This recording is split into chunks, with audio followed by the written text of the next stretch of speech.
The admit cards for SCRT Assam DLED Pre-Entry Test PET 2026 will be officially released on 5 July 2026. So বন্ধুসকল যদি আপুনি এইবাৰ DLED entrance exam দিব বিচাৰিছে তেনেহলে আপোনালোকৰ এডমিট কাৰ্ড আজি কিছু সময় পিছত আপোনালোকে এতে অফিচিয়েল ওয়েবসাইটত দেখিবলৈকে পাব আপোনালোকৰ নিজৰ আইডিটো লগইন কৰিব লাগিব mobile number date of birth দি আপোনালোকে লগইন কৰিব তেতিয়া আপোনালোকৰ এডমিট কাৰ্ড দেখিবলৈকে পাব আৰু ক'ত এক্সাম চেণ্টাৰ পৰিছে আপোনালোকৰ হেটো দেখিবলৈকে পাব So এন্ট্ৰেন্স এক্সামৰ ক্ষেত্ৰত কিছু গুৰুত্বপূৰ্ণ কথা যে ইয়াতে যেটো আপোনালোকৰ 1 নম্বৰ পৰীক্ষা লোৱা হ'ব 2 ঘণ্টা সময় লাভ কৰিব আৰু প্ৰতিটো কোৱেশ্চন 1 নম্বৰকে মানে শুদ্ধ আনসাৰ হলে ইয়াতে 1 নম্বৰকে পাব কিন্তু ইয়াতে নেগেটিভ মাৰ্কিং আছে 1/4 মানে 4টা কোৱেশ্চনস যদি ভুল হয় 1 নম্বৰ পৰা 1 নম্বৰকে মাইনাস আছে সো এই কথাটো আপোনালোকে মন কৰিব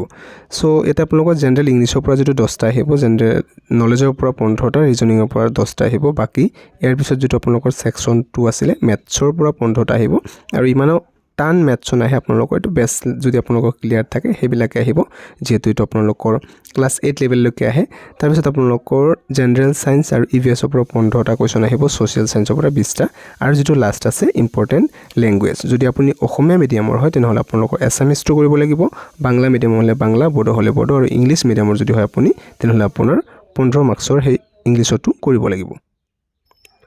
আৰু এডমিট কাৰ্ডখন আপোনালোকে কিছু সময় পিছত অফিচিয়েল ওয়েবসাইটত লাভ কৰিব তাৰ পৰা ডাউনলোড কৰি ল'ব পাৰিব গতিকে ভিডিওটো ইমান আছিল থ্যাংক ইউ